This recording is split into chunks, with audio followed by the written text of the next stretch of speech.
Okay, so very good afternoon to all of you all. आज हम लोग Indian contract act और negotiable instruments act का detail revision करने वाले हैं along with the past examination papers.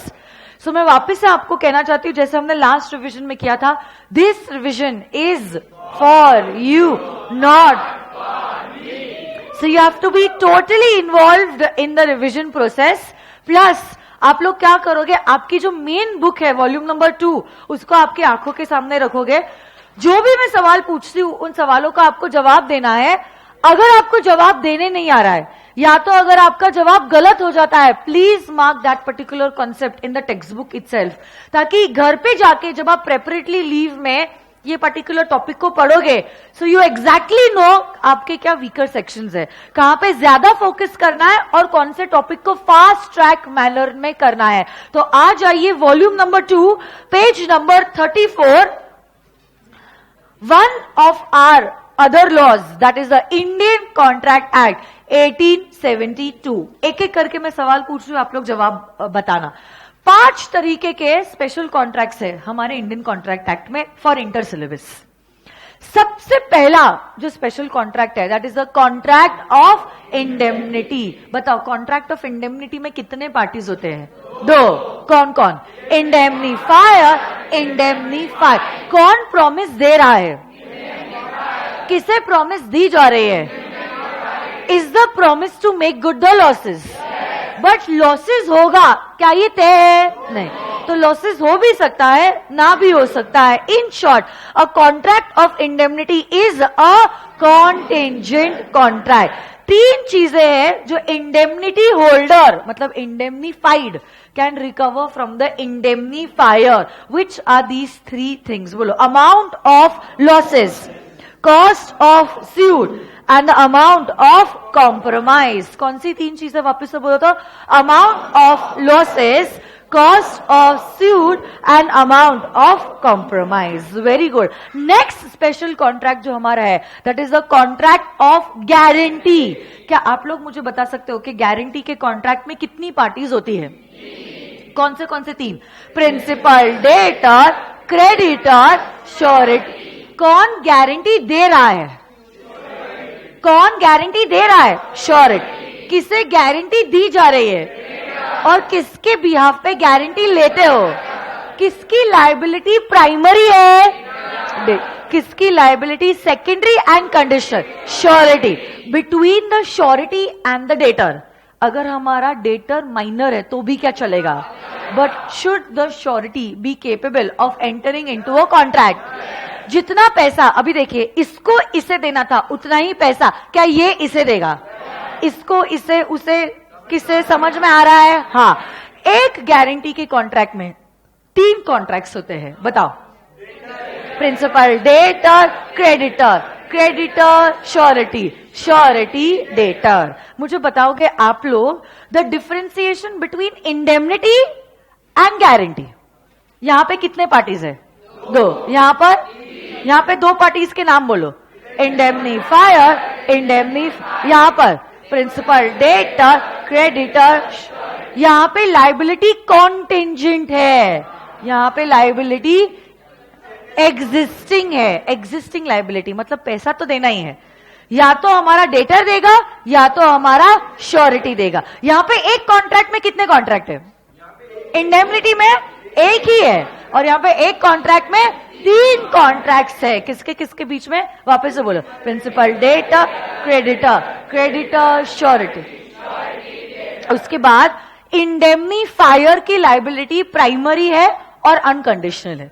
Surety की लायबिलिटी सेकेंडरी है एंड कंडीशनल है. उसके बाद next question to you all is, हमारा तो guarantee, contract of guarantee, all the essentials of a valid contract should also be present over here.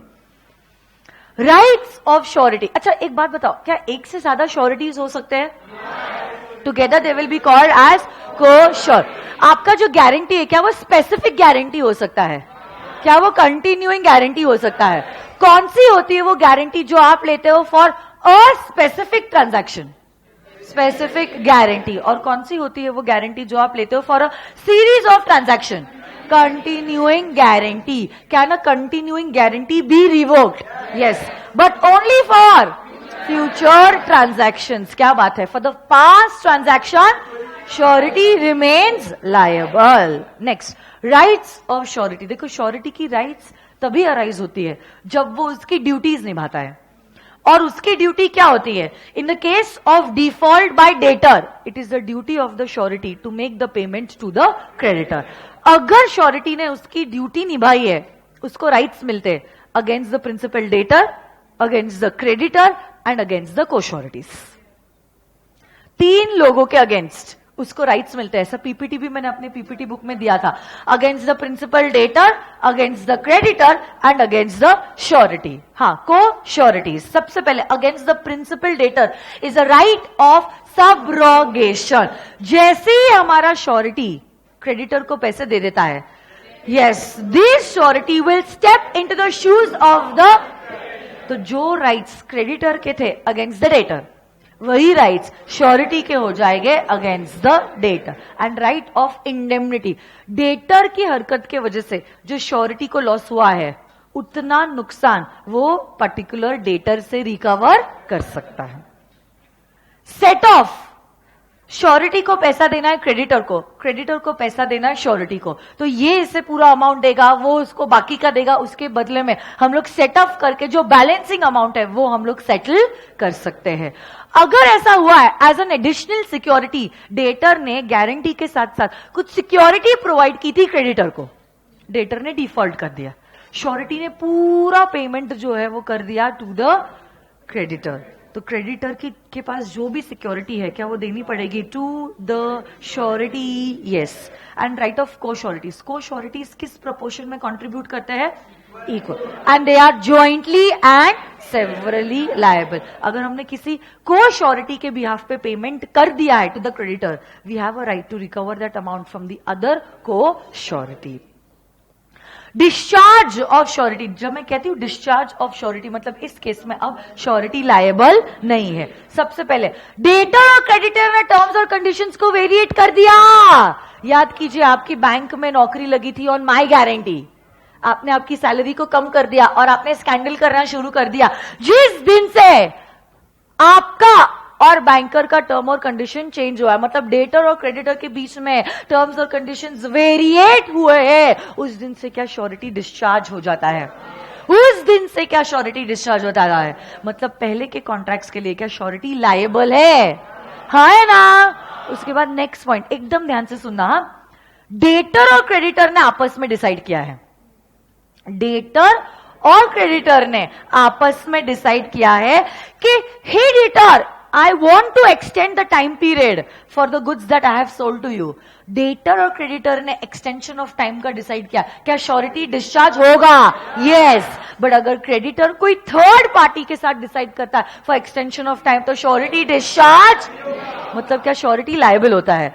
वैसे और एक केस था जिसमें 2 सिचुएशंस थे.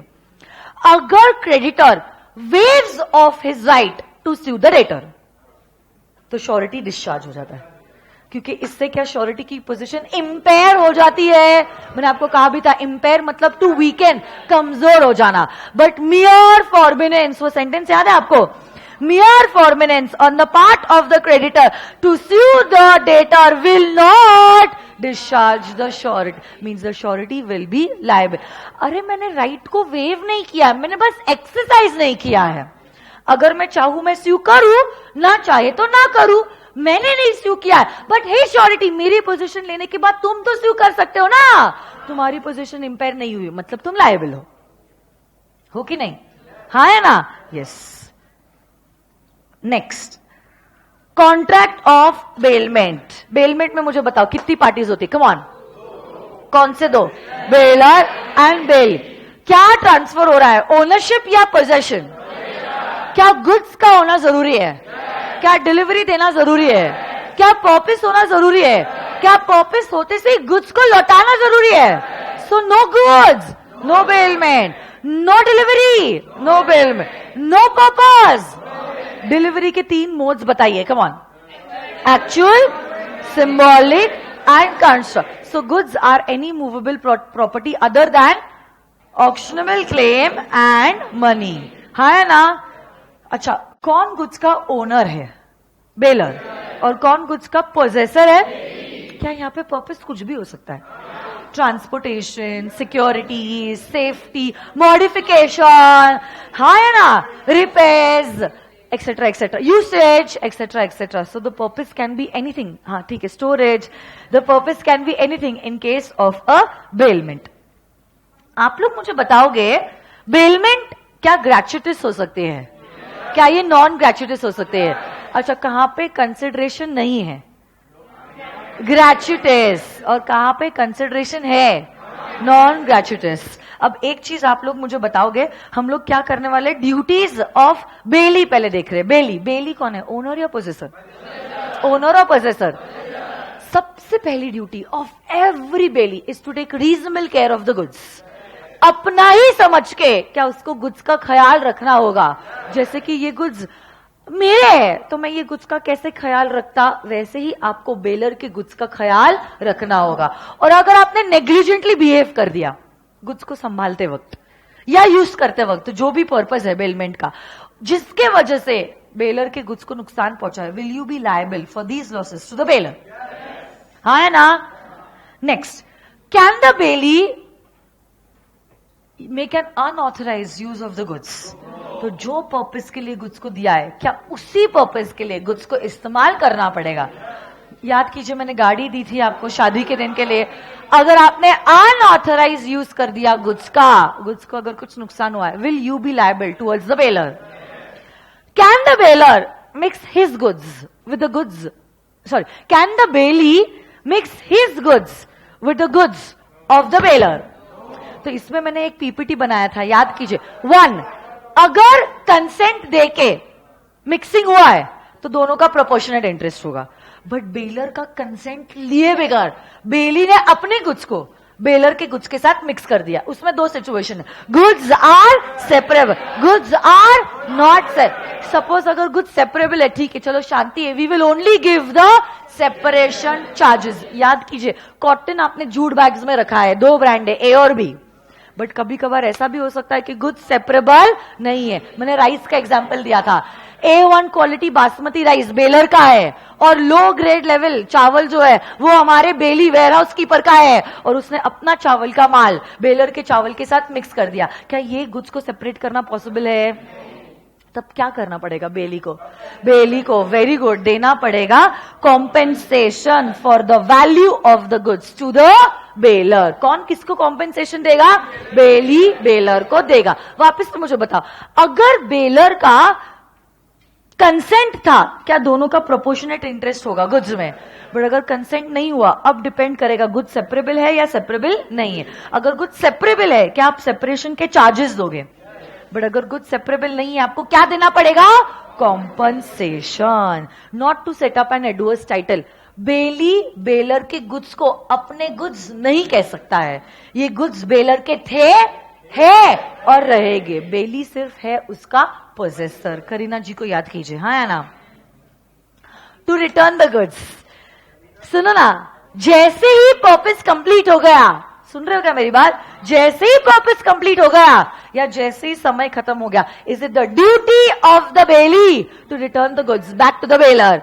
और समय के अंदर अगर गुड्स नहीं लौटाए, will the goods lie at the risk of the bailee? और अगर गुड्स को नुकसान पहुंच गया, चाहे लॉस एक्सीडेंटल है, चाहे लॉस एक्ट ऑफ गॉड के वजह से, who will be responsible? Bailee will be responsible. अगर गुड्स में अक्रीशन हुआ, अक्रीशन का क्या मतलब है बोलो तो? Addition, increase. क्या बेली को लौटाने पड़ेंगे original as well as accretion in the goods? मैंने कौन से एग्जाम्पल्स दिए थे? Cow and calf, shares and bonus. तो आपको क्या original shares plus bonus shares देने पड़ेंगे? क्या आपको cow as well as calf को लौटाना पड़ेगा? Yes, it is the duty of the bailey to return the original goods as well as the accretion in the goods. क्या बात है, वेरी गुड.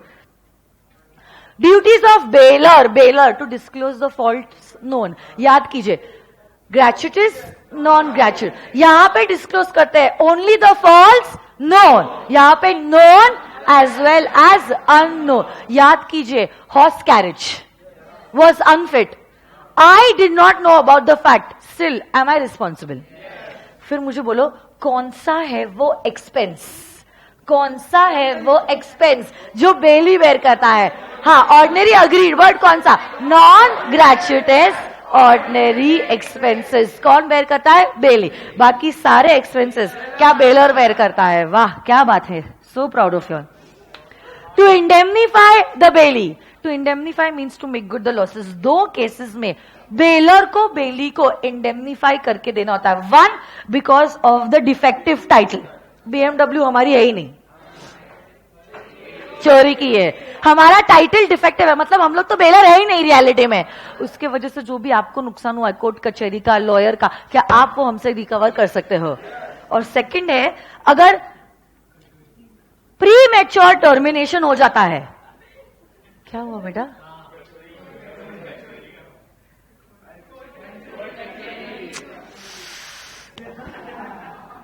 Shit. एक दिन की रेस्ट लेके ग्रुप 2 की क्लासेस शुरू करना, ठीक है? नहीं तो ऐसे ही करोगे हावले जैसे। आ जाओ। अगर प्री मैच्योर टर्मिनेशन हुआ है, सुनो ना मेरी बात, तो ऐसे केस में प्रोपोर्शनेट एक्सपेंसेस जो बेली ने बेयर किया है, आपकी जिम्मेदारी होगी उसे लौटाने की। आपने आपकी फ्रेंडी को एक्टिवा दी तो थी 7 महीनों के लिए, बट ले ली आफ्टर 5 मंथ्स। प्रोपोर्शनेट एक्सपेंसेस आपकी जिम्मेदारी है उसे लौटाने के लिए, हाँ या ना? फिर राइट्स बहुत इजी हो जा रहे हैं क्योंकि इसके ड्यूटीज उसके राइट्स है, तो इसलिए अभी मैं राइट्स नहीं कर रही हूं, सिर्फ राइट्स में जो अलग वाले पॉइंट है जो कवर्ड नहीं हो ड्यूटीज में, वो मैं करवा रही हूं। एक तो है lien. What do you mean by lien? To retain the physical possession in the goods till the time a debt due has been paid. दो टाइप का लीन होता है, कौन सा?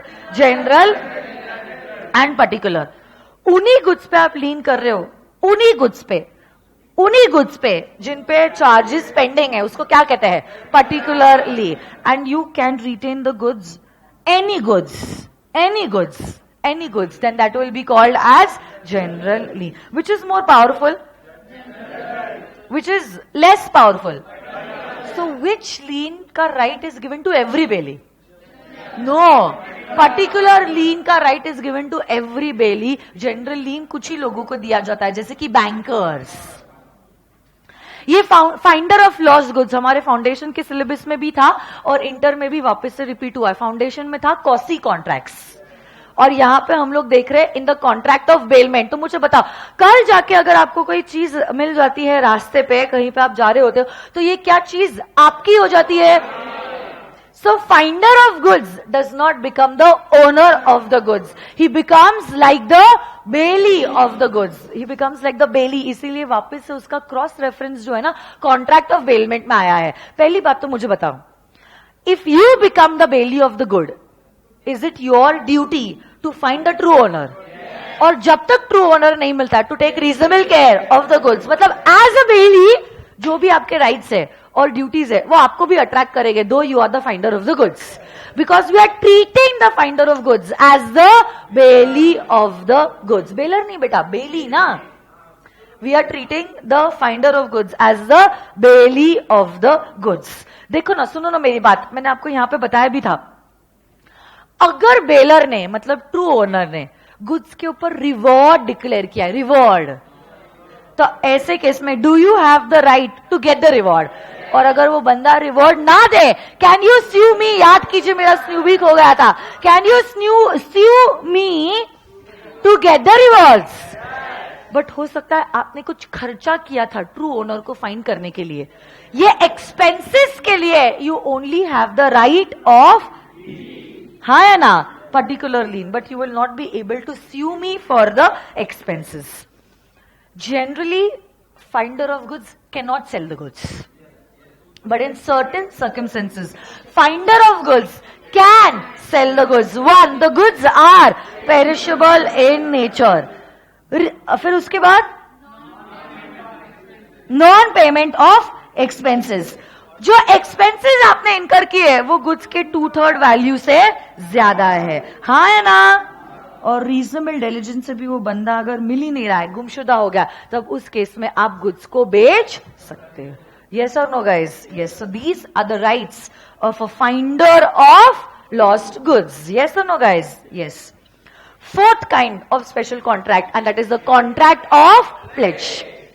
Pledge में भी दो पार्टीज होती है, पॉनर एंड पॉनी. क्या गुड्स का होना जरूरी है? क्या डिलीवरी होना जरूरी है? क्या पर्पस होना जरूरी है? क्या पर्पस सिक्योरिटी होना जरूरी है? और जैसे ही पर्पस फुलफिल हो जाता है, क्या गुड्स को लौटाना जरूरी है? Is plays a kind of a bailment? Though pledge is a kind of a bailment, there are certain differences between a bailment and a pledge. बता मुझे एक एक करके. यहां पे पर्पस, ये बेलमेंट है, ये प्लेज है. यहां पे पर्पस कुछ भी हो सकता है. It could be transportation, usage, modification, repair, storage, etcetera etcetera. यहां पे purpose can only be security. Bailment के केस में क्या बेली गुड्स को यूज कर सकता है? यस. बट प्लेज के केस में पॉनी गुड्स को यूज नहीं कर सकता. बेलमेंट के केस में बेली गुड्स को बेच नहीं सकता, बट प्लेज के केस में पॉनी नोटिस देने के बाद गुड्स को बेच सकता है. हाँ है ना? Every pledge is a bailment, but every bailment may not be a pledge. So there is one in another. Yes or no, guys? Yes. Next. ये ना मैं यहां से ही पढ़ा लेती हूं. एक पीपीटी था ना मेरा, उससे आसान हो जाएगा, फटाफट हो जाएगा सारा का सारा. प्लेज का कॉन्ट्रैक्ट याद कीजिए, ये वाला.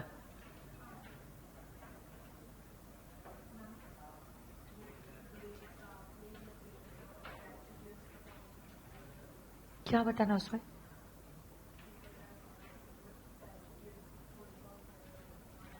ग्रेचुइटस मतलब जहां पे कंसिडरेशन नहीं है, मतलब फ्री ऑफ कॉस्ट है. नॉन ग्रेचुइटस मींस जहां पे कंसिडरेशन इन्वॉल्व्ड है.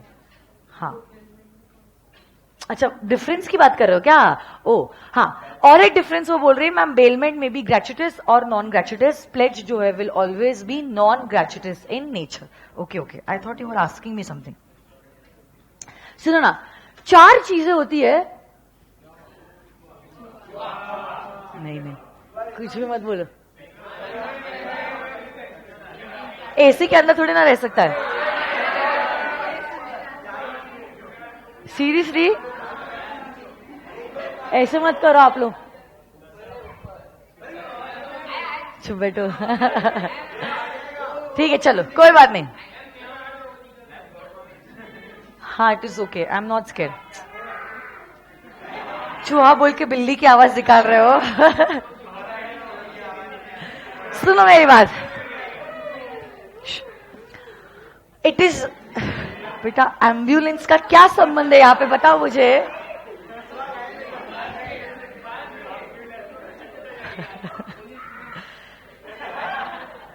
चार चीजें हैं जो हमारे प्लेजी को, प्लेजर को जो हमारे पॉनर को पॉनी को लौटाने होते हैं. Principal amount, interest thereon, ordinary expenses and extraordinary expenses. जहां तक प्रिंसिपल अमाउंट की बात है, you can exercise both leave as well as you can sue the other party to get the principal amount. Interest के लिए भी same thing है, ordinary expenses के लिए भी same thing है. Extraordinary expenses के लिए you cannot exercise the right of leave, but you can sue the other party. Suppose फिर भी borrower ने payment नहीं दिया, तो goods pledged को आप बेच सकते हो after sending a reasonable notice. Notice में समय लिखा होगा कि इतने समय के अंदर पेमेंट कर लीजिए. इतने समय के अंदर अगर पेमेंट कर लिया क्या बात है, बट अगर पेमेंट ना किया तो उस केस में you can sell the goods pledged. Goods बेचने के बाद क्या हो सकता है? सरप्लस.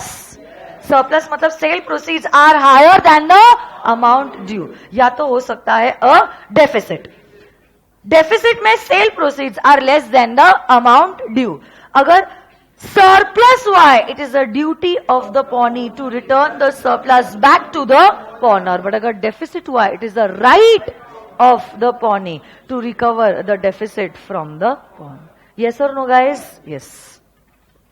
और हमारा एक last type of contract है, special contract, and that is the contract of agency. Agency में कितने parties होते हैं? Come on, tell me. 2. कौन से? Principal and agent. For the acts of the agent, who is responsible? Principal is liable. मुझे आप लोग बताओगे एजेंट अगर माइनर है तो भी क्या चलेगा? But should the principal be competent to enter into a contract? Agency बहुत मोड से क्रिएट हो सकती है. One of the first mode is the express mode. Express either orally और it could be in writing. Implied के भी दो types है. कौन से बोलो? By estoppel and by holding out. बताओ तो कौन से इम्प्लाइड के दो टाइप्स?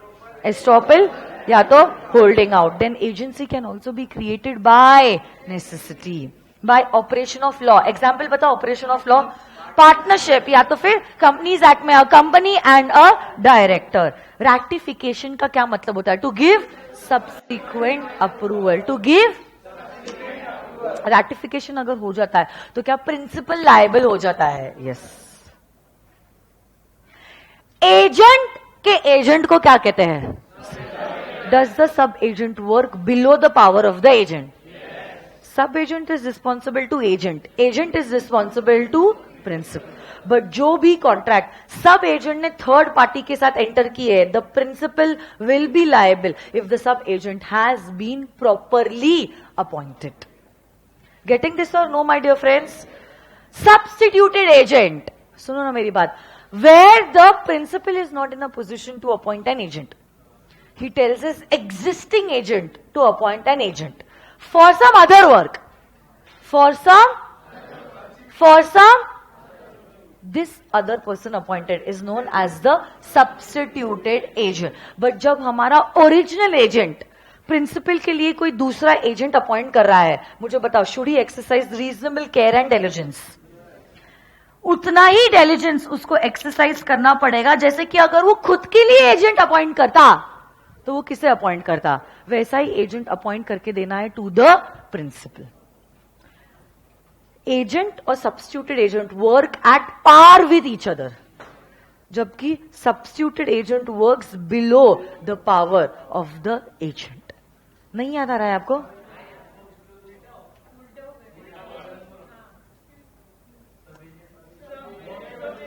पता नहीं, मुझे मैं कहना चाह रही थी सब agent works below the power of the agent and substituted agent works at par of the agent. उल्टा बोला क्या?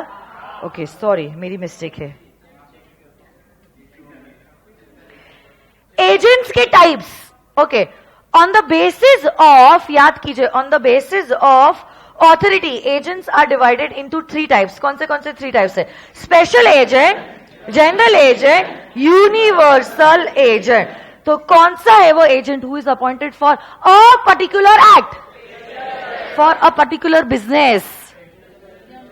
Particular business general agent. हर वो कोई चीज जो प्रिंसिपल कर सकता है वो एजेंट भी कर सकता है. तो किसकी ऑथोरिटी अनलिमिटेड है? हाँ, सुपर पावर मत बोलो. कौन सा एजेंट है वो? Universal agent. किसकी, कौन से एजेंट की ऑथोरिटी सबसे ज्यादा लिमिटेड है? Special agent. और स्पेशल से ज्यादा but universal से कम is a general agent. On the basis of nature of transactions, agents are classified into two types: mercantile and non-mercantile agent. An agent who deals in goods is known as an agent who deals in services. Non-mercantile agent is a wife also considered as an agent of her husband. अगर हाँ तो फिर अब मुझे बताओ, can a wife pledge her husband's credit for her necessities? But husband will not be liable in three cases. Goods purchase are not necessaries. Wife is given sufficient money for the purchasing of necessaries. And third point is, trader is expressly warned not to give credit to his wife. तो उस case में husband liable, duties of an agent. पहले 4 points मैंने एक साथ आपको पढ़ाए थे. जो भी डायरेक्शन हमारा प्रिंसिपल कहता है उसी डायरेक्शन के हिसाब से क्या एजेंट को काम करना पड़ेगा. अगर एजेंट ने डायरेक्शंस प्रिंसिपल के फॉलो नहीं किए और एजेंट की वजह से प्रिंसिपल को कुछ नुकसान हो गया, क्या एजेंट को प्रिंसिपल को भरपाई देनी पड़ेगी? अगर इंस्ट्रक्शंस नहीं है, आप कस्टम देखो और कस्टम के हिसाब से काम करो. कस्टम भी नहीं है तो भी खुद का दिमाग इस्तेमाल नहीं करना है. Seek for the instructions of the principal. अरे हाँ है ना।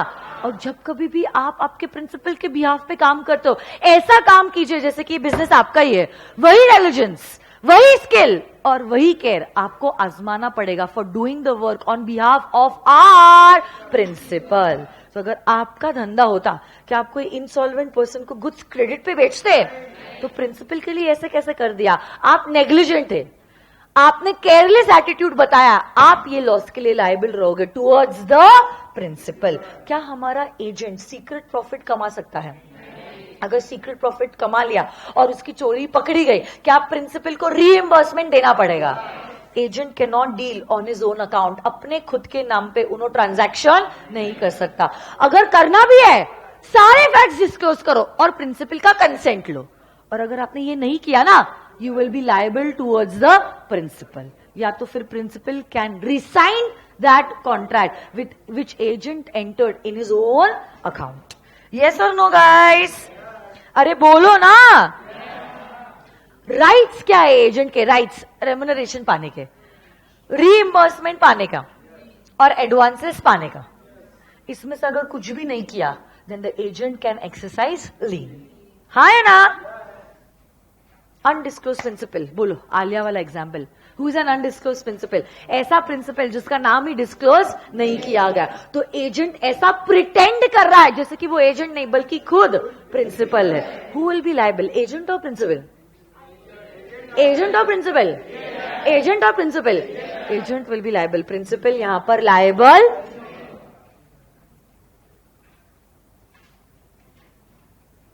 हाँ, तो फिर क्या आप लोग मुझे बता सकते हो फिर वो कौन से हो गए वो सर्कमस्टेंसेस जहां पे एजेंट खुद पर्सनली लायबल होता है?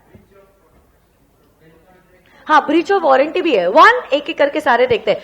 कॉन्ट्रैक्ट में एक्सप्रेसली दिया है, कॉन्ट्रैक्ट में एक्सप्रेसली दिया है, आपने नेगोशिएबल इंस्ट्रूमेंट साइन किया in your own name, own name, own name. मतलब एजेंट ने बताया जैसे कि वो खुद प्रिंसिपल ही है, तब प्रिंसिपल लायबल नहीं होगा, एजेंट लायबल होगा। You are working for a foreign principal, you are working for a concealed principal, मतलब an undisclosed principal. You are working for a principal who can not be sued for breach of warranty. You exceeded your authority. मैंने आपको मेरा car insurance लेने कहा था, आपने car और life insurance दोनों ही ले लिया। अब बताइए मुझे, I will be liable only to pay the premium for car insurance, not for life insurance. But अगर ये कॉन्ट्रैक्ट सेपरेबली नहीं है, within authority and beyond authority, मैंने बर्थडे के दिन आपको 1 kg का केक लाने बोला, आपने 1.5 kg का केक लाया, we can not separate one from half, वो केक एज अ होल है। You will be liable for the whole contract. Yes और नो गाइस? पैसा फ्रॉड या मिस्टेक से दिया है तो प्रिंसिपल से पूरा पैसा रिकवर नहीं कर सकते। और एजेंट ने अगर कोई सिविल रॉन्ग किया है, हर कोई चीज के लिए, हर कोई हरकत के लिए एजेंट के आप प्रिंसिपल को लायबल ट्रीट नहीं कर सकते। यस और no guys? Yes. Agency coupled with interest, बोलो कपल्ड विद इंटरेस्ट। पहले क्या आया, एजेंसी या इंटरेस्ट? पहले क्या आया, एजेंसी या इंटरेस्ट? पहले आया इंटरेस्ट। याद कीजिए, Ram was interested in Shyam. आपने वो एग्जाम्पल नहीं लिखा था?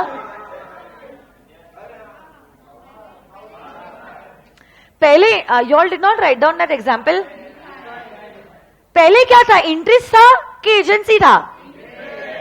उसी इंटरेस्ट को सेटिस्फाई करने के लिए हमने क्या किया है, एजेंसी को क्रिएट किया है। इसी एजेंसी को कहते हैं एंड एजेंसी कपल्ड विथ, इसी एजेंसी को कहते हैं एजेंसी कपल्ड विथ।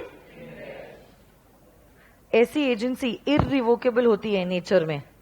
कुछ भी याद नहीं है?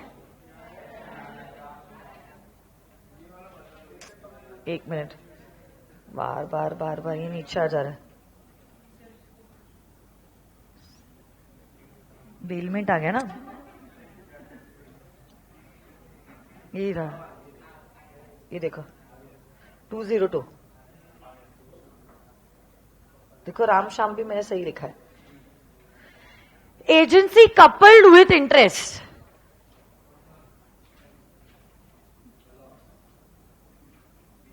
डेटर क्रेडिटर, मतलब राम को श्याम को पैसे देने, सही ना? एक मिनट, हाँ बराबर है। राम को श्याम को पैसे देने हैं, मतलब Shyam is interested in Ram because उसको उससे पैसे आने हैं। उसी को सेटिस्फाई करने के लिए ही appointed Shyam as an agent to sell his house. अब जब श्याम घर बेचेगा, पहले वो उसके ड्यूज लेगा, फिर एज एन एजेंट कमीशन लेगा, एज एन एजेंट एक्सपेंसेस और एडवांसेस और नेट रेमिटेंस जो है वो राम को देगा। यही agency coupled with interest is irrevocable in nature. It is irrevocable in nature. Section number 202, agency coupled with interest. पहले एनआई रिवाइज करेंगे या क्वेश्चंस देखेंगे? क्वेश्चंस देखने हैं इंडियन कॉन्ट्रैक्ट एक्ट के, फिर उसके बाद एनआई रिवाइज करेंगे और एनआई के क्वेश्चंस, ऐसा? ठीक है, चलो।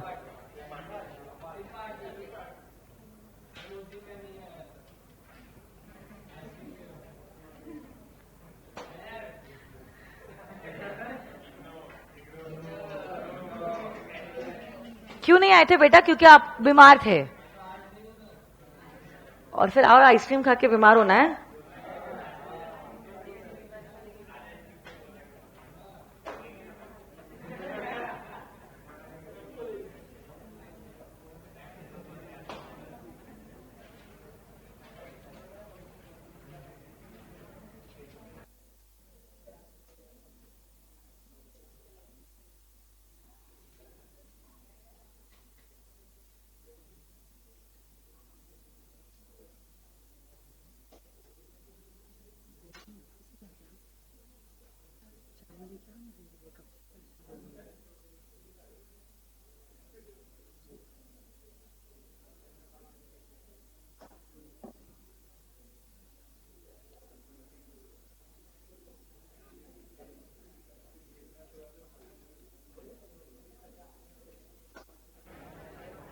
If you'll see any questions relating to Indian Contract Act, please just stop me.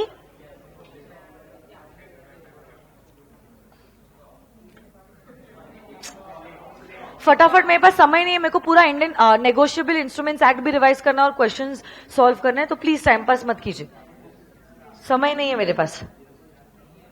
In fact मुझसे ज्यादा आपके पास नहीं है।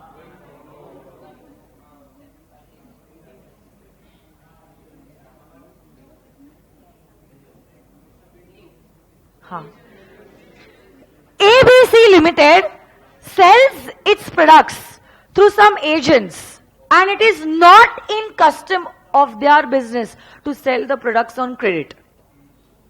It is not a custom to sell the products on credit. Mr. Pintu, one of the agents, sold the goods of ABC Limited, मतलब ABC Limited principal, Pintu agent, sold the goods to Messrs. Parul Private Limited on credit. और ये company was insolvent at the time of such sale.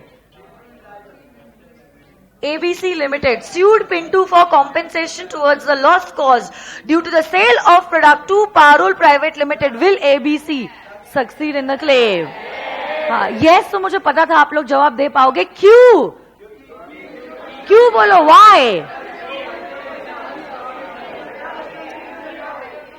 पहली बात तो मुझे बताओ, क्या it is the duty of the agent to follow the instructions of the principal? Second, if there are no instructions, do you have to follow the customs? हाँ है ना? And plus, जब कभी भी आप प्रिंसिपल के बिहाफ पे काम करते हो, do you have to exercise the same skills, diligence, as if you are doing the business for yourself? यहां पर कस्टम फॉलो नहीं हुआ है, तो क्या यहां पे ब्रीच हुआ है? प्लस वो तो छोड़ दो, आपने गुड्स क्रेडिट पे बेचे भी तो किसे बेचे? एन इंसॉल्वेंट पर्सन, मतलब आप नेग्लिजेंट थे, केयरलेस थे, तो जो भी लॉस हुआ है उसके लिए agent Pintu will be liable to the principal ABC limited. हाँ ना? 4 marks into your pocket.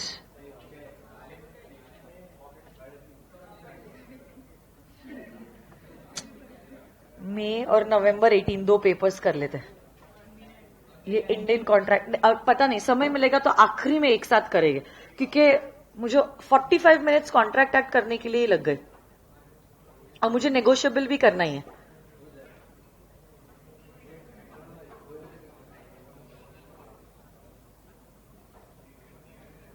Negotiable का ये सवाल है, ये भी नेगोशिएबल का है।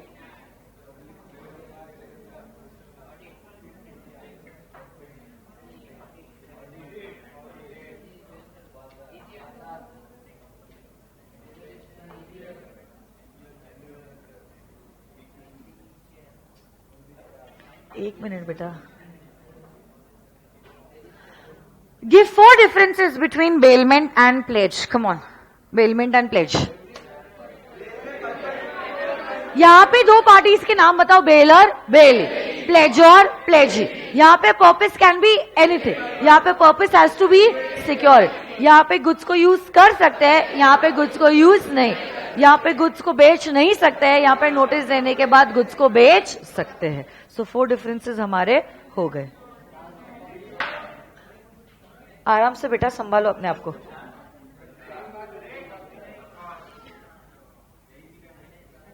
और एक क्वेश्चन है। Mister D was in urgent need of money amounting to 5 lakhs. He asked K for the money. किसने किसको पैसे दिए? के ने डी को। K lent the money on the sureties of A, B and N without any contract between them that in case of default in repayment of money by D to K, कौन कितना पैसा देगा वो contract नहीं हुआ है। But currently हमें ये समझा है, बताओगे आप लोग डेटर कौन है? Debtor, debtor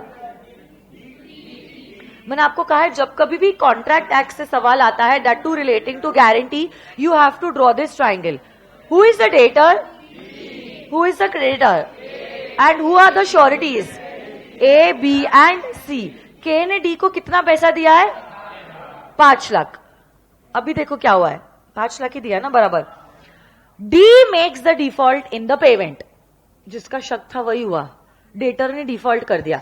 B refuses to contribute, examine whether B can escape the liability. So B is one of the co-sureties. In case of default, the co-sureties will be liable to make the payment to Mr. K jointly and severally and in an equal proportion. Yes or no guys? Yes. मैंने आपको कहा था ये 10 से 12 mark जो है Indian contract act के, वो क्लास में ही आप ले लेना। यहां पे क्यों आई हूं मैं? शायद इतने ही हो गए कॉन्ट्रैक्ट एक्ट के सवाल।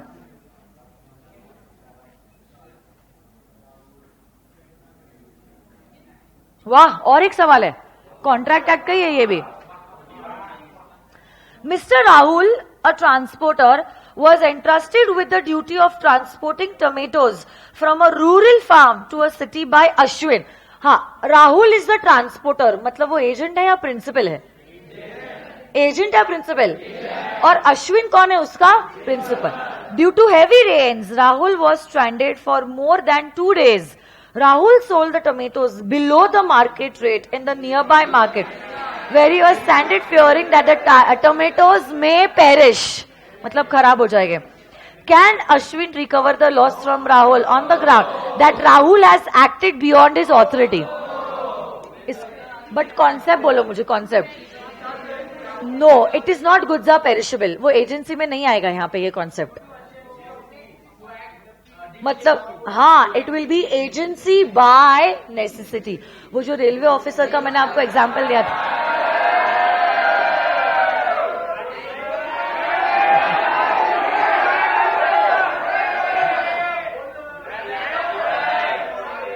लास्ट दिन पे पक्का एजेंसी बाय नेसेसिटी। यहाँ पे एजेंट बन गया है हमारा राहुल। देखो पहले ट्रांसपोर्टर की जब मैं बात कर रही थी ना, तब ऐसे नजर आ रहा था बेलर बेली का रिलेशनशिप है। बेलर बेली, जो बोल रहा है बोल दो। सुनो, छोड़ो, बेलर बेली का रिलेशनशिप पहले नजर आता है, जहां पे बेलर अश्विन है और राहुल जो है वो बेली है। अब तो जो देने वाली हूं ना वो भी नहीं दोगी, छोड़ दो अभी, बस अब मैंने भी दिल पे ले लिया।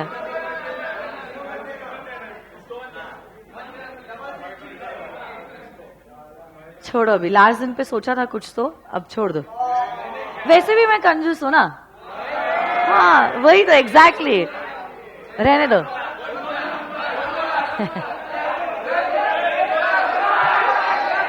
आ जाओ, सुनो ना, यहाँ पे आएगा एजेंसी बाय नेसेसिटी। सिचुएशन ऐसी है and it is the demand of the time that we should sell the tomatoes, नहीं तो अगर नहीं बेचा जो माल है वो भी पूरा का पूरा डिस्ट्रॉय हो जाएगा। हाँ या ना? तो मुझे बताओ, can Ashwin recover the losses from Rahul? The answer will be no. काफी मार्क्स,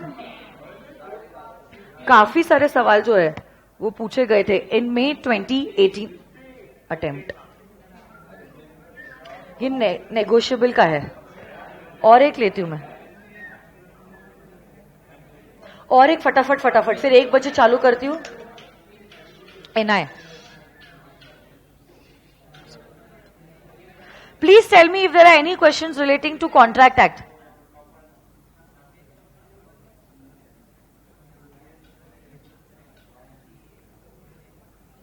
ड्रॉई बैंक मतलब एनआई है, चेक मतलब एनआई है, shelf prospectus companies act, voting power मतलब कंपनीज एक्ट, ये जनरल क्लॉजेस, प्रॉक्सीज मतलब कंपनीज, कोरम कंपनीज एक्ट। कहां पे?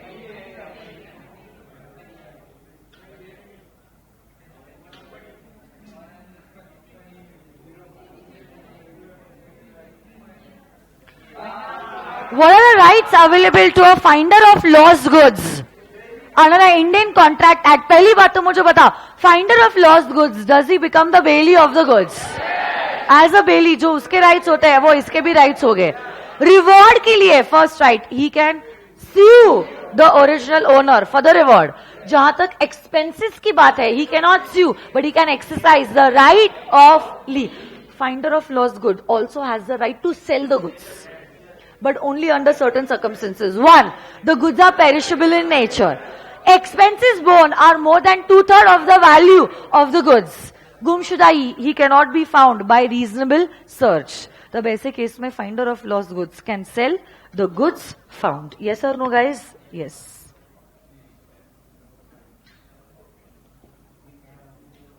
इसके नीचे वाला भी, Amar bailed 50 kgs of high quality sugar to Shrijit, who owned a kirana shop. अच्छा, इंस्टीट्यूट भी किराना शॉप ही लिखती है। Promising to give ₹200 at the time of taking back the bailed goods.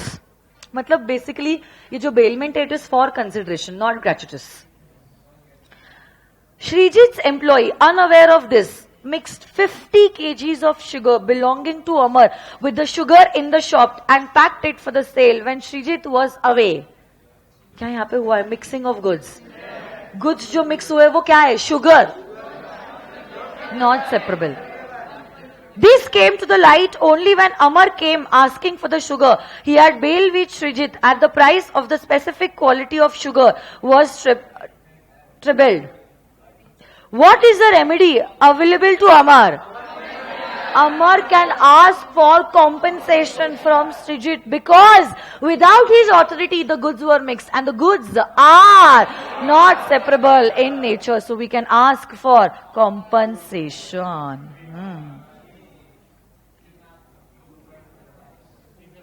Indoor Management Companies Act है। Charges, auctioneer, Indian Contract Act है, auctioneer। Azhar consigned electronic goods for sale to Aziz.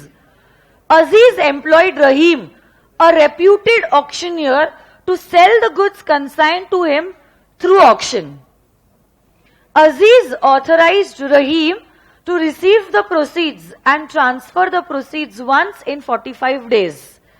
Rahim sold goods on auction for 2 lakhs, but before transferring the proceeds of the auction, he became insolvent. आपको समझा हुआ क्या है? Azhar consigned, consignment मतलब समझता है, goods for sale to Aziz. कंजाइनर ने अपने गुड्स कंजाइनी को दिए, मतलब अजहर और अजीज का जहां तक रिलेशनशिप है प्रिंसिपल एंड एजेंट। अब अजीज जो है, अजीज देखो ना, सुनो, मैं एक बार सुन लो आप मेरी बात, फिर आपको जो बोलना है बोलो। सुनो मेरी बात। अजहर और अजीज के बीच में एजेंसी का रिलेशनशिप है, जहां अजहर प्रिंसिपल है और अजीज एजेंट है। अब हुआ क्या है, देखो, जब अजहर ने अजीज को गुड्स दिए हैं, तो उसने कहा ये गुड्स मैं आपको दे तो रहा हूं, but it is for sale. It is for what? Sale. Aziz employed Rahim, a reputed auctioneer, to sell the goods consigned to him through auction. अब देखो, जहां तक मैं नॉर्मल कंसाइनमेंट की बात करती हूं, नॉर्मल कंसाइनमेंट में कभी भी ऑक्शन की बात नहीं आती है। मतलब अब देखो क्या हुआ है, हमने और एक एजेंट को बीच में लाया है। अब एक मिनट रुको, इट कुड ईदर बी सब agent, it could either be a substituted agent. ये अभी तक कंक्लूजन आया ही नहीं है, सुनो मेरी बात। फिर उसके बाद अजीज ऑथराइज, देखो ये सेंटेंस आप देखो, Aziz authorise Rahim to receive the proceeds and transfer those proceeds once in 45 days. Rahim sold the goods on auction for 2 lakhs, but before transferring the proceeds of the auction became insolvent. Assess the liability of Aziz according to the provisions of the Indian contract act. तो सबसे पहला तो सवाल ये आता है कि अजीज जो है, इज ही अ सब एजेंट और अ सब्स्टिट्यूटेड एजेंट? देखो, वो एजेंट तो नहीं है, क्योंकि अजहर का एजेंट अजीज है। और अब मुझे बताओ, ये जो रहीम है वो सब एजेंट है या सब्स्टिट्यूटेड एजेंट है? Yes, very good, he will be called as a sub. क्यों, मैं आपको बताती हूं। वही काम के लिए अजहर ने अजीज को, और वही काम के लिए अजीज ने रहीम को अपॉइंट किया है। तो एजेंट के एजेंट को कहते हैं सब एजेंट। और इनफैक्ट मैं ये सेंटेंस को क्यों 2 बार रीड किया, देखो, अजीज ऑथराइज रहीम। किसने ऑथोरिटी दी है? अजहर ने नहीं, अजीज ने। मतलब एजेंट का एजेंट है सब एजेंट। नहीं समझा आपको? बट अब देखो सवाल ये उठता है, गुड्स को बेच दिया, 2 लाख रुपए भी आ गए, बट पेमेंट देने के पहले वो उन्होंने इंसॉल्वेंट हो गया है। इंस्टीट्यूट ने यही क्लियर नहीं किया सब एजेंट इज प्रॉपरली अपॉइंटेड और नॉट प्रॉपरली अपॉइंटेड। ये क्वेश्चन में क्लियर ही नहीं है, क्योंकि यहां पे अजहर के बारे में कुछ बोला ही नहीं है कि अजहर को पता है या नहीं रहीम अपॉइंटेड है, उसने ऑथोरिटी दी है या नहीं दी है, मतलब ऑब्जेक्ट तो नहीं किया है ना, कंसेंट तो दिया ना, इसके बारे में इंस्टीट्यूट साइलेंट है। और जब कभी भी इंस्टीट्यूट साइलेंट होती है, you have to write both the cases. तो आपको दोनों भी चीजें लिखनी पड़ेगी। If the appointment of sub agent that is Rahim is proper, then in that case he will be liable to make the payment. तो फिर वो लायबल होता है, और अगर नहीं है तो फिर वो लायबल नहीं होता है। तो थ्योरी में आपको दोनों चीजें भी लिखनी पड़ेगी, बट रेफरेंस में आप सब एजेंट का पॉइंट बताओगे, एनालिसिस में बताओगे कौन एजेंट है, कौन सब एजेंट है और कौन प्रिंसिपल है। और फिर कंक्लूजन में आप दोगे case 1, case 2, if he is properly appointed, if he is not properly appointed. Getting this और नो माय डियर फ्रेंड्स? अरे बोलो ना। यस, हाँ, तो फिर लायबल होगा, प्रिंसिपल लायबल होगा। प्रिंसिपल लायबल होगा मतलब वैसे भी सेल तो हो चुका है, मतलब अब पेमेंट देना ही पड़ेगा वैसे। और बिल ऑफ एक्सचेंज, तो ये तो हमारा एनआई एक्ट का। तो ऐसे करके अगर आप देखोगे, मई 18 में 8, 12, 13, हाँ मतलब 15 मार्क्स के सवाल जो है इंडियन कॉन्ट्रैक्ट एक्ट के पूछे थे, और नवंबर 18 में अप्रोक्सीमेटली पूछे थे 9। Minimum is 9 marks, can go up to 15 marks. तो दोनों अटेम्प्ट्स में एक्सट्रीम पूछा था, एक में 9 ही पूछ लिया और एक में 15 तक के जो सवाल है वो पूछे गए थे। ऐसा क्यों होता है माय डियर फ्रेंड्स? आपका कंपल्सरी अटेम्प्ट करना जो है वो 100 मार्क का होता है, बट विथ ऑप्शन जो है दैट इज 116 to 120 मार्क्स। कुछ कुछ एग्जामिनेशन में 116 के सवाल होते हैं, कुछ कुछ अटेम्प्ट्स में 120 के सवाल होते हैं। तो ये मई 18 का जो पेपर था ना, इंस्टीट्यूट ने 120 मार्क्स का पेपर बनाया था, जिसमें से 100 मार्क्स अटेम्प्ट करना था। और नवंबर 18 का जो पेपर था उसमें इंस्टीट्यूट ने 116 मार्क का सवाल ड्राफ्ट किया था, जिसमें से आपको 100 मार्क के जो नंबर थे वैसे क्वेश्चंस आपको अटेम्प्ट करना कंपल्सरी थे।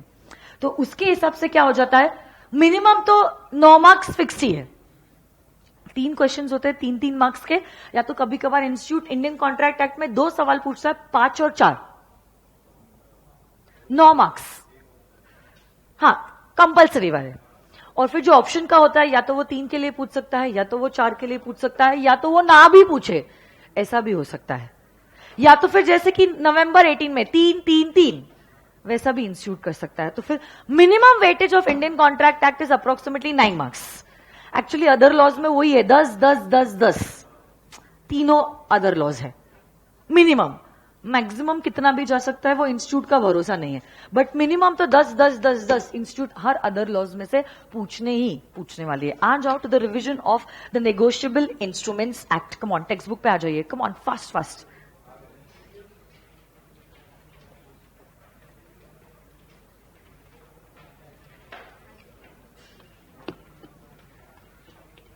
आपकी टेक्स्ट बुक्स जो है आपके सामने रखना, ताकि फटाफट रिवीजन हो सकते हैं।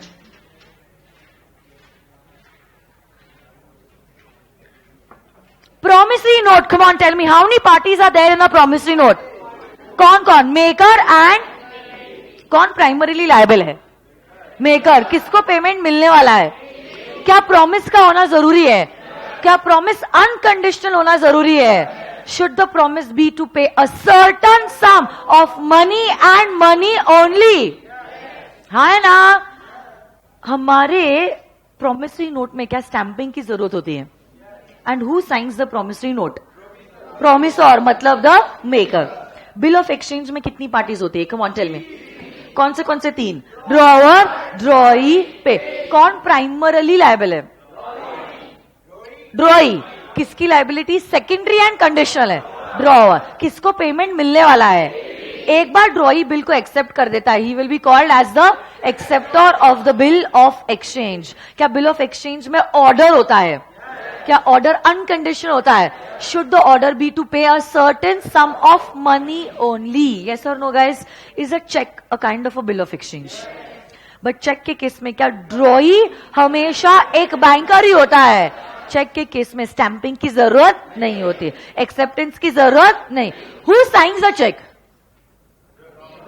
The drawer. Who signs the cheque? Drawer. Cheque के केस में क्या ग्रेस डेज मिलते हैं? चेक के केस में तो ग्रेस डेज कहां मिलते हैं? तो कोई भी बिल ऑफ एक्सचेंज की अगर आप मैच्योरिटी कैलकुलेट कर रहे हो, will it only be calculated after adding the 3 days of grace? If the maturity is falling on a public holiday, will the payment be collected on the preceding day? But if subsequently it is declared as a holiday, you can collect it on the succeeding day. Succeeding मतलब on the next day. अरे हाँ है ना? उसके बाद next point आप लोग मुझे बताओगे, वो ये है, can a minor be a party to a negotiable instrument?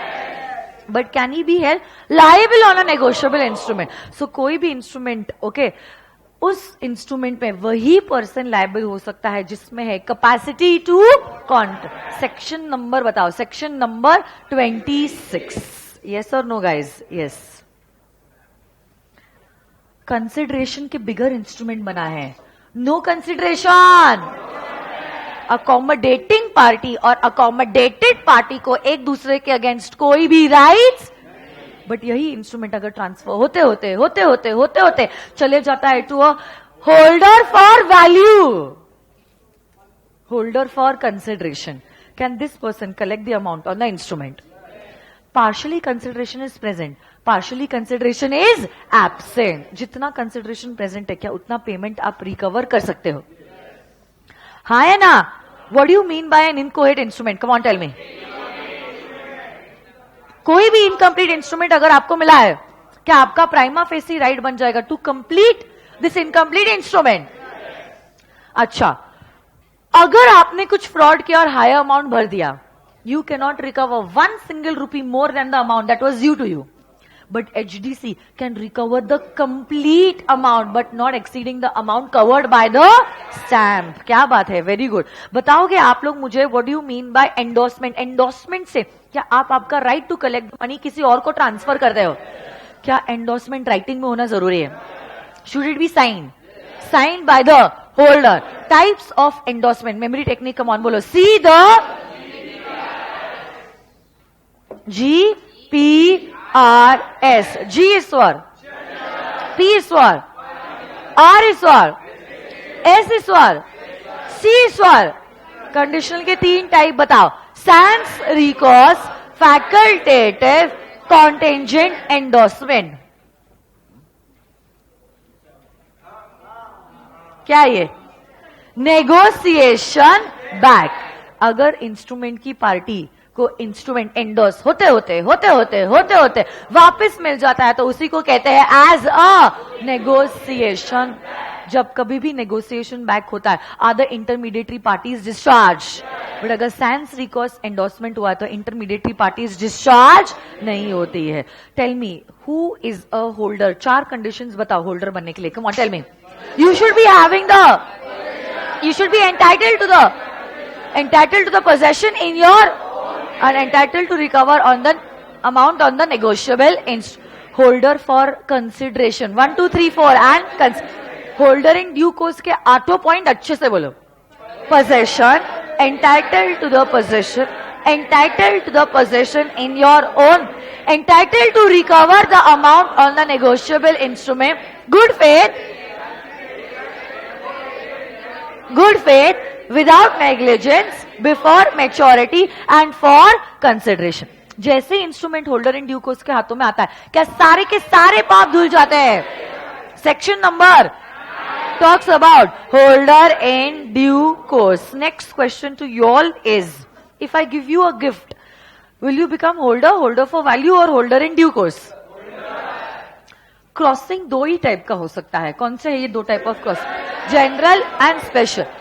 Crossing का इफेक्ट क्या होता है? Payment can not be collected across the count, it compulsory has to be collected through a bank. अगर आपने बैंकर का नाम भी स्पेसिफाई किया है तो इस क्रॉसिंग को कहते हैं स्पेशल क्रॉसिंग।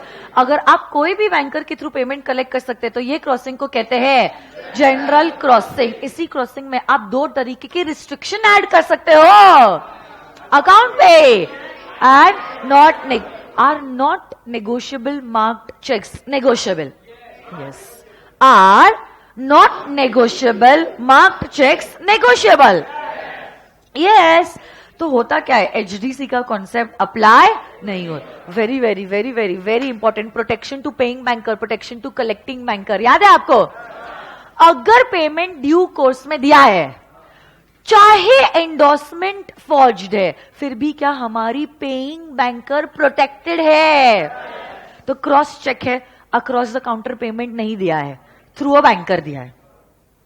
स्पेशली क्रॉस्ड है, अक्रॉस द काउंटर नहीं दिया है, उसी बैंक को दिया है जिसका नाम लिखा गया है, तो क्या हमारा पेइंग बैंकर प्रोटेक्टेड है? ओपन चेक है, अक्रॉस द काउंटर पेमेंट दे दिया है उसी बंदे को जिसका नाम पे की जगह पे लिखा है। बेरर चेक है, उसी बंदे को पेमेंट दिया है जिसने चेक को प्रेजेंट किया। तो इन 4 केसेस में क्या हमारा पेइंग बैंकर प्रोटेक्टेड है? चाहे एंडोर्समेंट्स में कोई भी फॉर्जरी क्यों ना हुई हो, आप पेइंग बैंकर के अगेंस्ट केस फाइल नहीं कर सकते, मतलब हमारा पेइंग बैंकर प्रोटेक्टेड है। बट अगर क्रॉस चेक है, अक्रॉस द काउंटर पेमेंट दे दिया, स्पेशली क्रॉस्ड है, किसी और बैंकर को दे दिया, क्या हमारा पेइंग बैंकर लायबल हो सकता है? कलेक्टिंग बैंकर कब प्रोटेक्टेड होता है? जब उसने पेमेंट कलेक्ट किया है in good faith without negligence, in good faith without बोलो ना, in good faith. When must a banker refuse to honour, must refuse to honour, must refuse to honour date, बोलो undated, outdated, post dated. Sign है ही नहीं, sign match नहीं हो रही है, और साइन में है एक material alteration, drawer, death, insolvency, insanity. उसके बाद closure of accounts, stop payment, mutilated cheque, defaced cheque, account ही क्लोज हो गया तो banker must refuse to honour. सवाल ये है, इनसफिशिएंट फंड्स मस्ट और मे, तो अगर चाहे बैंकर में ऑनर और अगर चाहे बैंकर में डिसऑनर। यस और नो गाइस? याद कीजिए 84 को मनमोहन सिंह और मोदी जी को जब ड्रॉअर ने चेक को इश्यू किया था, क्या सफिशिएंट फंड्स थे या नहीं थे? ये तो वो पेई है जिसने रीजनेबल टाइम के अंदर चेक को डिपॉजिट, जिसके वजह से एक्चुअली सफर किया हमारे ड्रॉअर ने, क्योंकि चेक इश्यू करने के बाद और डिपॉजिट होने के पहले बैंक फेल हो चुका है, तो जितना लॉस ड्रॉअर को हुआ है for not depositing the cheque within reasonable period of time, उतने के लिए ड्रॉअर लायबिलिटी से छूट जाएगा। हाँ है ना? अकाउंट में सफिशिएंट फंड्स है, ड्रॉई बैंकर की गलती की वजह से चेक डिसऑनर हुआ है, can you claim vindictive damages? जितना चेक का अमाउंट कम, क्या उतना ज्यादा आप पेमेंट ले सकते हो? बाउंसिंग और dishonour of cheque, very very very very very important. Section number बताइए 138। क्या यहाँ पे चेक इशू किया गया है for a legally enforceable debt? हाँ है ना? क्या चेक को हमने प्रेजेंट किया है within reasonable period of time, with in the validity period, which ever is earlier? Cheque bounce हो गया है, 3 ही कारण 138 में कवर हुआ है। Insufficient funds, stop payment, drawer not allowing the holder to present the check. आपको उसे notice देनी पड़ेगी 30 दिनों के अंदर।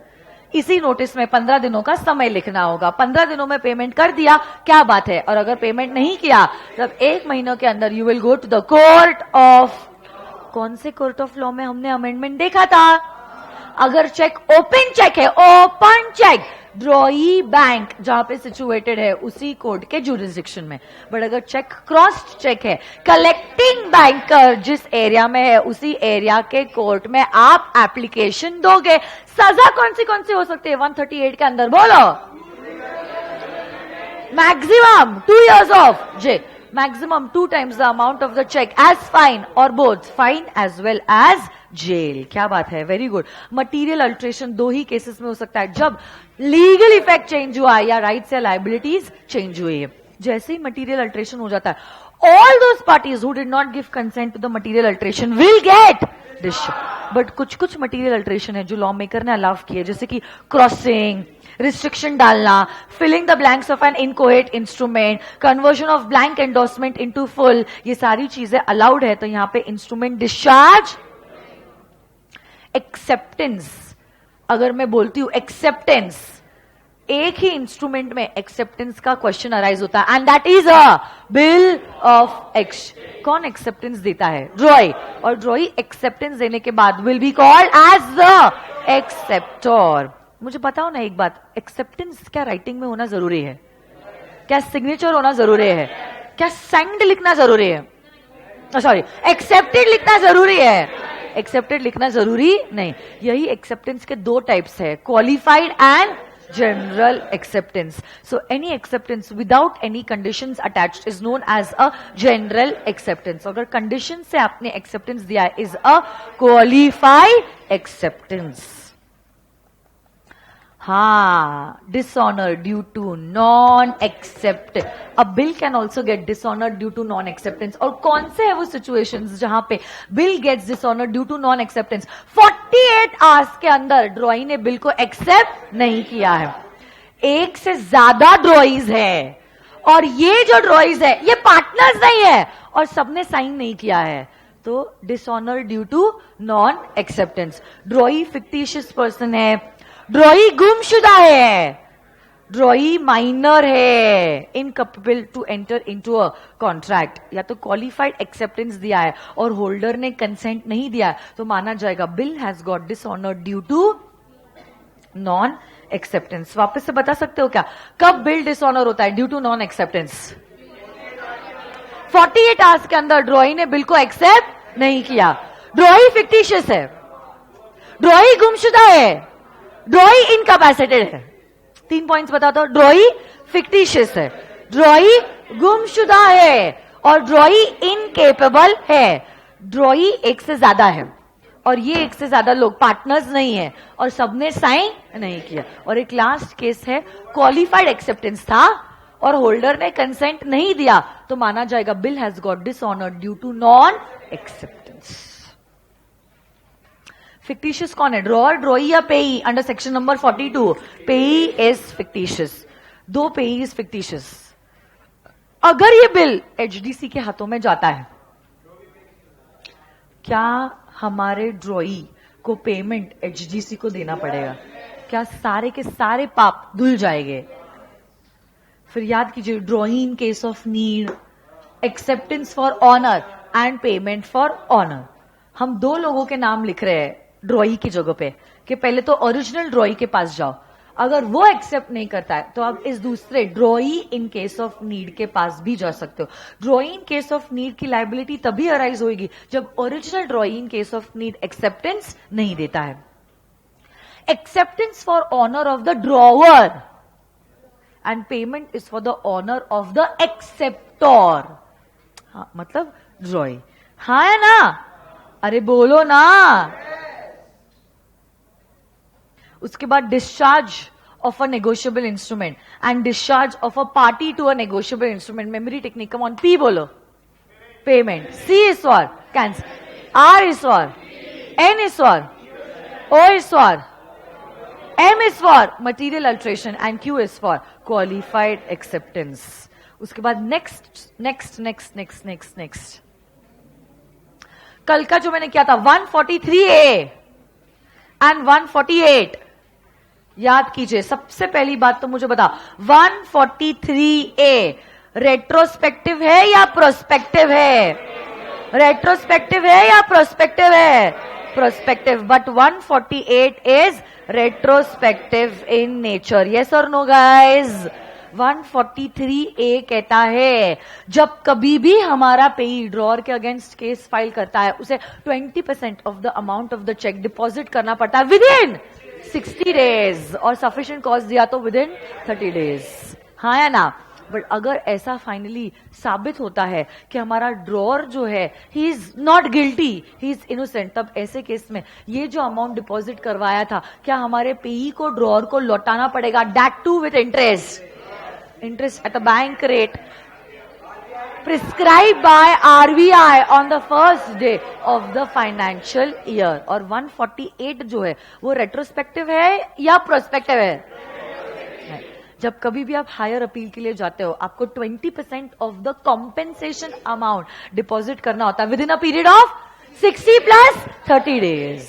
चलो finally at the end of the day चलो पता चलता है ड्रॉअर निर्दोष है। क्या पेई को ड्रॉअर को पैसा लौटाना पड़ेगा within 60 plus 30 days at an interest rate prescribe by RBI on the first day of the financial year. So this is all about the negotiable instruments act. एक बार जोरदार ताली आप सब लोगों के लिए। हम लोग अभी ये दोनों भी पेपर्स 8 मिनट है, 4-4 मिनट दोनों पेपर्स के लिए मेरे पास है। शुरू करते हैं विथ ये है मई 18 का पेपर, एनआई एक्ट के सवाल फटाफट फटाफट। मई 18, okay? Please stop me if I skip any of the questions. Agency का क्वेश्चन है, हो गया ना? ये general clauses act, dividend companies act, MGT 7 companies act. Mister V draws a cheque of 11,000 and gives it to B by way of a gift. State with reason. अच्छा अभी सवाल तो देख लो ना। Whether Mr. B is a holder in due course as per the NI Act, he will only be called as a holder. So why is he not the HDC? Because he accepted the check without consideration. Very good. But उसमें और एक सवाल है, is B entitled to receive the amount of 11,000 from the bank? Yes, he is entitled to receive the amount from the bank. Yes और no guys? तो देखो बहुत बार institute का सवाल और उसके मार्क्स एक दूसरे से मैच नहीं हो गए। आपको लग रहा होगा इजी है, बट आप ये मत सोचना कि बाकी के स्टूडेंट्स को भी ये सारी चीजें इजी लग रहे हैं, ठीक है? सॉल्व तो करके देखो, एक बार ऐसे ही चले जाना डिनर के लिए, ठीक है? भोलेनाथ, वाह! Drew a check in favor of Surender. After having issued the check, Bholenath requested Surender not to present the check for payment and gave a stop payment request to the bank in respect of the check issued to Surender. Decide under the provisions of the Negotiable Instruments Act whether the said acts of Bholenath constitute an offence. हाँ या ना? Yes, section number बताओ। 138, drawer not allowing the holder to present the cheque and plus stop payment भी है। मतलब क्या ये offence है? हाँ या ना? Will he be held guilty? Can he be sent to jail? Can he be liable for a fine? और can he be punishable by both? Section number बताओ। 138। Next, companies act, auditor, general.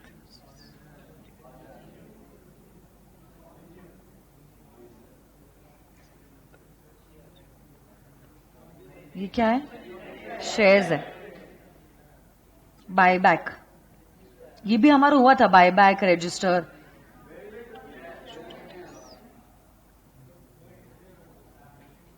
इतना ही है शायद, नहीं है। State the rules है भगवान, ये तो फाउंडेशन का बच्चा भी जवाब दे सकता है। Under the negotiable instruments act for ascertaining the maturity of a bill of exchange, कोई भी बिल ऑफ एक्सचेंज मेच्योर होगा only after adding 3 days of grace. If the bill is payable after date, दिन शुरू हो गए from the day the bill was made. If the bill is payable after sight, the date calculation will start from the day the bill was accepted. If the maturity is falling on a holiday, payment can be collected. Maturity will be on a preceding day, and if subsequently it is declared as a holiday, payment can be collected on the succeeding day. मतलब पता नहीं मजाक किया है institute ने। 5 marks into your pockets. नवंबर 18 देखते हैं। नवंबर 18,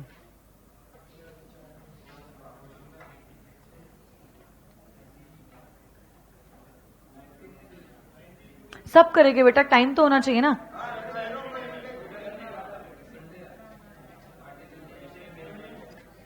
एक बार आप यहां पे देखो, कहीं मेरा कुछ क्वेश्चन तो स्किप नहीं हो रहा है। Check. Okay. Mr. Muralidharan drew a check payable to Mr. Vyas or order. Okay. So, यहाँ पे कुछ क्रॉस चेक वगैरह कुछ नहीं लिखा है, तो सिर्फ लिखा है Muralidharan drew the cheque. Who is the drawer of the cheque and who is the payee? Mister Vyas. Okay, और ऑर्डर मतलब it is an open cheque. Mr. Vyas lost the check and was not aware of the loss of the check. The person who found the check forged the signature of Vyas and endorsed it to Parshvanath as the consideration for goods bought by him from Parshvanath. So basically, ये जो पार्श्वनाथ है उसको ये check मिला है for consideration, और उसने तो ऑब्वियसली एक्सेप्ट किया इन good faith, without negligence and before maturity. उसको क्या पता कि यहाँ पे ये किसने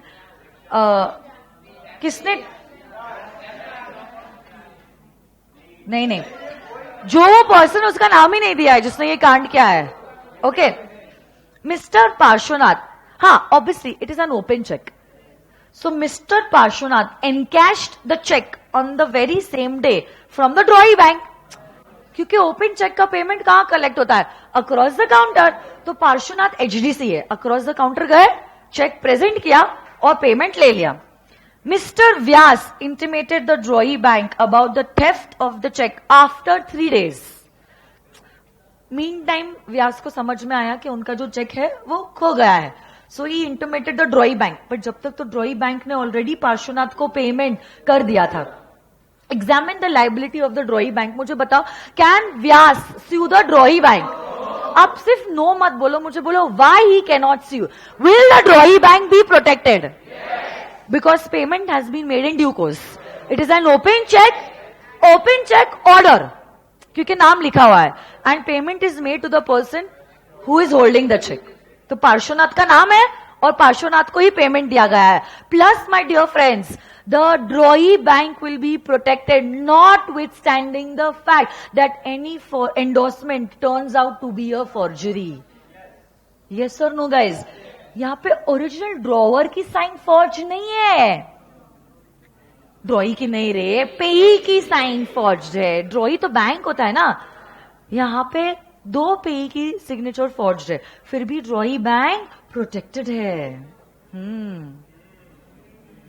समझा या नहीं? पहला ही सवाल था ना ये। ओके नेक्स्ट, उसी के नीचे mister S Venkatesh draw cheque in favour of M, और draw cheque in favour of M मतलब पे ही एम है, और ड्रॉवर कौन है? वेंकटेश। और एम जो है 16 बालक है, he is a minor. So can a minor be a party to a negotiable instrument? Because इस केस में तो एम पे ही है ना, चलेगा क्या? उसको तो राइट्स मिल रहे हैं, वो लायबल नहीं है। चेक के केस में कौन प्राइमरीली लायबल होता है? ड्रॉवर, हाँ ना। नेक्स्ट देखो क्या हुआ है। M settled his rental due by endorsing the check in favor of Mrs. A, the owner of the house in which he stayed. तो ऐसा कुछ हुआ है कि M जो है वो A के घर पे रेंट पे रह रहा है, ओके तो उसको चेक मिला वेंकटेश से, वही चेक M ने A को फॉरवर्ड कर दिया रेंट देने के लिए, मिसेस A को। अरे हाँ है ना, the owner of the house, so Mrs A is the owner of the house where he is staying. The check was dishonor when Mrs. A presented it for payment on the ground of inadequacy of funds. Unfortunately, check bounce हो गया. Reason: inadequate funds. Advise Mrs. A how she can proceed to collect her dues. अब मुझे बताओ, check के parties Venkatesh M A, Venkatesh M A, और हाँ ड्रॉई bank बीच में है, तो ड्रॉई बैंक का तो यहाँ पे सवाल नहीं है। वेंकटेश M A, ने जब चेक को डिपॉजिट किया, इट गॉट डिसऑनर्ड।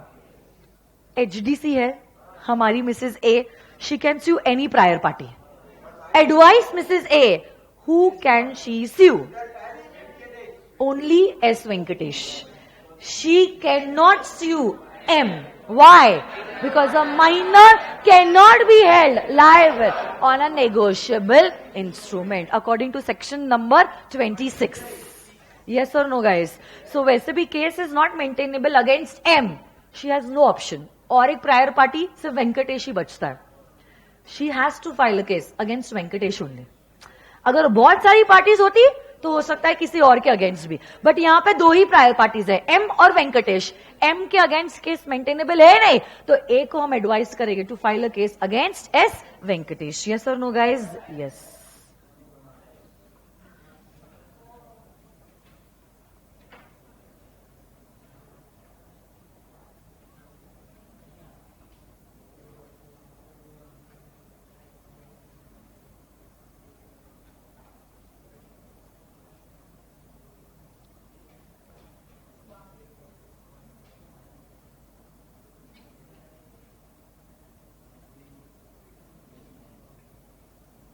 ये रहा 5 मार्क का लास्ट अटेम्प्ट में भी फाइंडर ऑफ गुड्स का सवाल डायरेक्ट थ्योरी, इस अटेम्प्ट में भी 5 मार्क का direct theory question. What are the circumstances under which a bill of exchange can get dishonoured by non acceptance? Also explain the consequences if a cheque gets dishonoured for insufficiency of funds in the account. मतलब ये दोनों सवालों का एक दूसरे से कोई relationship नहीं, ये दूसरा वाला 138 के कॉन्सिक्वेंसेज है। चेक डिसऑनर हुआ ड्यू टू इनसफिशिएंट फंड्स, बताओ मुझे कॉन्सिक्वेंसेज क्या है? You could be, drawer can be sent to imprisonment for a maximum term of 2 years. He could be liable for a fine of 2 times the amount of the check, or he could be liable for both jail as well as fine. And explain the circumstances where a bill can be dishonored due to non-acceptance.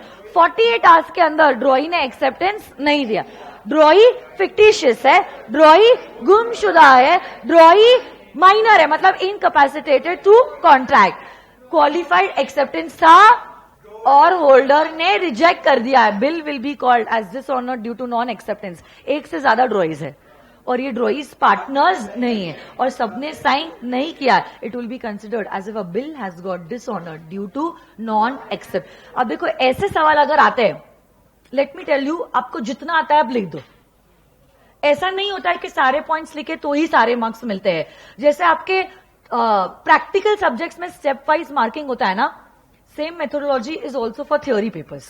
तो suppose आपको ये circumstances में से 5-6 में से आपको 2-3 ही याद आ रहे हैं, फिक्टिशियस है, गुमशुदा है, माइनर है, उतना ही याद आ रहा है आपको, या 48 आवर्स तक उतने 4 पॉइंट्स लिख दो, उतने के लिए मार्क्स मिलेंगे।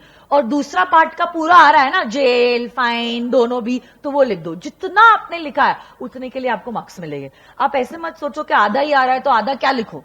एक एक मार्क जो है will make a difference in the overall you passing और नॉट पासिंग। सो इसीलिए whatever you know write it down. So आप खुद देख लो टोटल मार्क्स कितने पूछे हैं। 5 + 4 + 4 13। दोनों भी अटेम्प्ट में इंस्टीट्यूट ने 13 मार्क्स के सवाल जो है वो पूछे हैं from the negotiable instruments act. तो बेसिकली यहां पे तो 13 + 15 कितना हो गया, 28 मार्क्स। और यहां पे कितना, 5 + 4 + 4 13 + 9 जो भी है 22 मार्क्स के सवाल जो है इंस्टीट्यूट ने पूछे हैं from contract and the negotiable instruments act. सुनो ना मेरी बात, एनआई के कुछ सवाल बाकी है, वो आप लोगों का होमवर्क होगा। कुछ भी डाउट्स हो गए you can ask me, I do not mind. सारे इजी सवाल है और सारे सवाल मैंने ऑलरेडी क्लास में डिस्कस किए। From tomorrow we will be starting with the last act of our syllabus which is the general clauses act. Thank you very much, see you all tomorrow.